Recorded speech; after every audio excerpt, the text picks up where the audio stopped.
प्यारे साथियों, आप सभी का स्वागत करता हूं अपने एमआरएस स्टडी परिवार में। तो डियर, जैसा कि आपको पता है कि हम लोग फोर्थ सेमेस्टर का क्लास देख रहे थे और इसमें building planning, computer aided civil engineering drawing जो सब्जेक्ट है वो डिस्कस कर रहे थे और इसमें यूनिट नंबर हम 6 देख रहे थे, जिसमें वेंटिलेशन और हीट के बारे में हमने डिस्कस कर लिया था। एयर कंडीशनिंग के बारे में हमने डिस्कस स्टार्ट किया था। तो एयर कंडीशनिंग में हमने सेंट्रलाइज्ड एयर कंडीशनिंग के बारे में डिस्कस किया। अब हम आगे के टॉपिक्स को डिस्कस करेंगे और आज का हमारा सबसे पहला टॉपिक होने वाला है डक्टिंग। डक्टिंग होता क्या है? तो ये एक नेटवर्क होता है इंसुलेटेड पाइप का या चैनल का, जो कि कंडीशनड एयर को बिल्डिंग में या बिल्डिंग के थ्रू आउट डिस्ट्रीब्यूट करने के लिए यूज किया जाता है। ये कैरी करता है कोल्ड एयर और हीटेड एयर को फ्रॉम एयर हैंडलिंग यूनिट, यानी एयर हैंडलिंग यूनिट से ठंडा हवा और गर्म हवा एयर हैंडलिंग यूनिट तक पहुंचाता है to different rooms and return the air back to the system. मतलब पहले रूम तक पहुंचाता है ठंडा हवा, फिर रूम का गर्म हवा वो रिटर्न करता है एयर हैंडलिंग यूनिट तक। तो ये जो नेटवर्क हुआ इंसुलेटेड पाइप या चैनल का, जो एयर कंडीशनड एयर को कैरी करता है, तो ये कहलाता है डक्टिंग। टाइप्स अगर देखें डक्टिंग का, तो अलग अलग टाइप्स के डक्टिंग जो है आपके होते हैं, जिसमें सबसे पहला टाइप है rectangular ducts. Rectangular ducts commonly use किया जाता है कॉमर्शियल बिल्डिंग में, जहाँ पे स्पेस जो है हमारा लिमिटेड होता है। जहाँ पे स्पेस जो है हमारा लिमिटेड होता है, वहाँ पे हम लोग जो है डक्ट रेक्टेंगुलर डक्ट्स यूज करते हैं। Circular ducts efficient for air flow with lower pressure loss, माने कम प्रेशर लॉस के साथ एयर फ्लो हमारा एफिशिएंट होता है। Commonly used in industrial and HVAC system, है ना। कॉमनली यूज किया जाता है in industrial and HVAC system के। Flexible ducts, flexible ducts made of flexible material and used for short connections between rigid ducts and air outlets. Insulated ducts covered with insulating material to reduce heat loss or gain and prevent condensation, और prevent करता है कंडेंसेशंस को। एक अच्छे ducting के लिए किस चीज़ का रिक्वायरमेंट होता है? तो a smooth inner surface for minimum air resistance, airtight joint to prevent air leakage, proper thermal insulation, adequate strength and durability, fire resistant material, easy access for inspections and maintenance, माने inspection और maintenance आसानी से हो सके। Proper support and alignment, low noise during operation, operation के time में लो noise जो है हमारा होना चाहिए। एडवांटेज अगर हम बात करें तो uniform distribution of conditioned air, improved indoor comfort, reduced energy loss, better indoor air quality, low operating noise and suitable होता है for large building and central air conditioning system के लिए सुटेबल होता है। डिसएडवांटेज देखें तो high installation cost, requires regular cleaning and maintenance, air leakage में reduce efficiency if joint not sealed properly, occupies ceilings and wall space, duct accumulation can affect air quality if not maintained। अगर अच्छे से maintain नहीं किया जाएगा तो dust जो है एक्यूमुलेट हो जाएगा हमारा, और डस्ट एक्यूमुलेट होने से जो एयर क्वालिटी है इंडोर का वो कहीं ना कहीं अफेक्टेड हो जाएगा। वो क्या हो जाएगा? अफेक्टेड हो जाएगा। एप्लीकेशंस, एप्लीकेशन मतलब यूजेज कहाँ पे होता है इसका, तो office building, shopping malls, hospitals, hotels, and educational institutions, airports, industrial buildings, residential central air conditioning system, इन सभी जगहों पे यूज होता है। बात करेंगे ग्लास क्लेडिंग के बारे में। ग्लास क्लेडिंग के बारे में अगर बात किया जाए तो ग्लास क्लेडिंग में क्या होता है कि ग्लास पैनल जो है हम इंस्टॉल करते हैं एक्सटीरियर सरफेस ऑफ बिल्डिंग के ऊपर, ताकि अपीयरेंस हमारा बढ़ सके, नेचुरल डे लाइट को अलाउ कर सके, इम्प्रूव कर सके थर्मल परफॉर्मेंस को, और वेदर से प्रोटेक्शंस मिल सके, है ना, वेदर से प्रोटेक्शंस मिल सके। तो इन सभी के कारण से जो हम लोग ग्लास पैनल लगाते हैं, इंस्टॉल करते हैं एक्सटीरियर सरफेस ऑफ बिल्डिंग पे, तो उसको बोला जाता है ग्लास क्लेडिंग। क्या बोला जाता है उसको? ग्लास क्लेडिंग जो है बोला जाता है।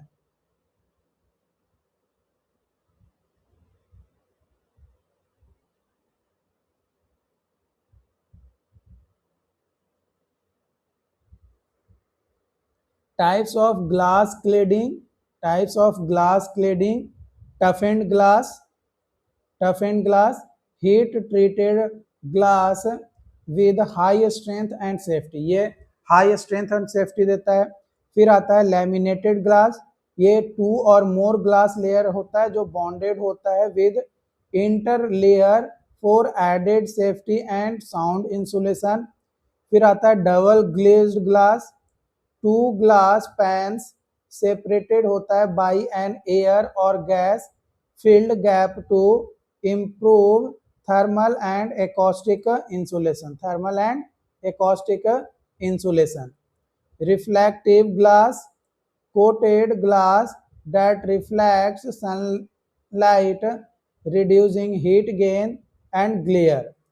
उसके बाद आता है लो ई यानी low emissivity glass, specially coated होता है glass that minimises heat transfer, जो मिनिमाइज करता है हीट ट्रांसफर को और अलाउ करता है नेचुरल लाइट को, while allowing natural light to pass through, मतलब नेचुरल लाइट उसके थ्रू पास कर सके और हीट ट्रांसफर को मिनिमाइज करता है। एक अच्छा ग्लास क्लेडिंग के लिए क्या जरूरत पड़ता है या क्या जरूरत होना चाहिए, तो high strength and durability, good thermal insulation, weather and water resistant, proper sealing to prevent air and water leakage, safety against wind load and impacts, easy maintenance and cleaning, good sound insulation, and compliance with fire and building safety standards। Advantage अगर हम देखें तो ये attractive होता है and modern appearance provide करता है, allow करता है मैक्सिमम नेचुरल डे लाइट को, प्रोटेक्ट करता है बिल्डिंग को फ्रॉम वेदर से, हीट ट्रांसफर को रिड्यूस करता है, बेटर साउंड इंसुलेशन प्रोवाइड करता है, एनर्जी इफिशियंसी को इम्प्रूव करता है, जो डिपेंडेंस होता है ऑन आर्टिफिशियल लाइटिंग वो कम होता है, और इंक्रीज होता है aesthetic value of building. Building का जो एस्थेटिक वैल्यू है वो कहीं ना कहीं हमारा क्या होता है, इंक्रीज होता है। एस्थेटिक वैल्यू जो है हमारा कहीं ना कहीं इंक्रीज होता है। Disadvantage: high insulation cost, requires frequent cleaning and maintenance, heat gain may occur if properly designed, repairs and replacement can be difficult and expensive, may cause glare if a reflective glass is not properly selected, risk of breakage due to impact or extreme condition, जो risk होता है breakage का due to impact और extreme condition. Application अगर देखें तो commercial, office building, high rise building, shopping malls, hotels, airports, hospitals, educational institutions, modern residential buildings, corporate and IT parks, ये आपका होता है। अब बात करेंगे HVAC सिस्टम के ऑपरेशंस के बारे में। तो HVAC सिस्टम मतलब heat ventilation air conditioning system, ये ऑपरेट होता है, ये जो सिस्टम है ये ऑपरेटेड होता है एज फॉलोइंग या एज फॉलोज। सबसे पहले हम क्या करते हैं, स्टार्ट करते हैं इक्विपमेंट को अकॉर्डिंग टू ऑपरेटिंग शेड्यूल, जो ऑपरेटिंग शेड्यूल होता है उसके हिसाब से। फिर मेंटेन करते हैं डिजायर्ड टेम्परेचर को, मॉनिटर करते हैं ह्यूमिडिटी लेवल्स को, check air filters regularly, ensure proper air flow, inspect ducts for leakage, monitor refrigerant pressure, operate within design capacity and shut down safely after use, है ना, shut down होता है after safely use. Maintenance of HVAC system, maintenance of HVAC system, तो हम daily basis पे भी maintenance करते हैं, वीकली भी करते हैं, मंथली भी करते हैं और एनुअल भी करते हैं। तो डेली बेसिस पे क्या चेक मेंटेनेंस करेंगे, तो सिस्टम ऑपरेशन को चेक करेंगे, थर्मोस्टेट सेटिंग को इंस्पेक्ट करेंगे, अनयूजुअल नॉइज को सुनेंगे और मॉनिटर करेंगे टेम्परेचर को। ये डेली मेंटेनेंस हमारा आता है HVAC सिस्टम का। वीकली मेंटेनेंस के अंतर्गत हमारा आएगा clean air filter, check fan operation और बेल्ट एंड मोटर को इंस्पेक्ट करेंगे। मंथली मेंटेनेंस में क्लीन करेंगे डक्ट्स को और डिफ्यूजर्स को, चेक करेंगे रेफ्रिजरेंट लेवल को, इंस्पेक्ट करेंगे इलेक्ट्रिकल कनेक्शंस को और ल्यूब्रिकेट करेंगे मूविंग पार्ट को। मतलब जो भी मूविंग पार्ट है उसमें ल्यूब्रिकेट की कमी तो नहीं हो गई, उस चीज को हम यहाँ पे चेक करेंगे। एनुअल मेंटेनेंस, एनुअल मेंटेनेंस में अगर हम बात करें तो इसमें हमारा कंप्लीट सर्विसिंग हमारा आ जाएगा HVAC सिस्टम का, clean condensator and evaporate coils, calibrate control, जो कंट्रोल है उसको कैलिब्रेट करेंगे और हम इंस्पेक्ट करेंगे इंसुलेशंस को, जो भी इंसुलेशंस है उसको भी हम चेक करेंगे और ओवरऑल जो है सिस्टम परफॉर्मेंस का टेस्टिंग करेंगे।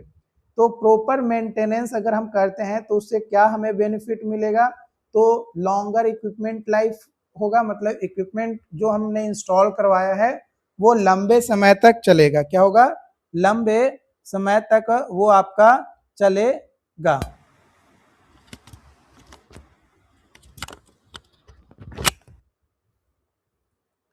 लोअर इलेक्ट्रिसिटी कंजम्पशन, अगर प्रॉपर मेंटेनेंस रहेगा तो इलेक्ट्रिसिटी जो कंजम्पशन है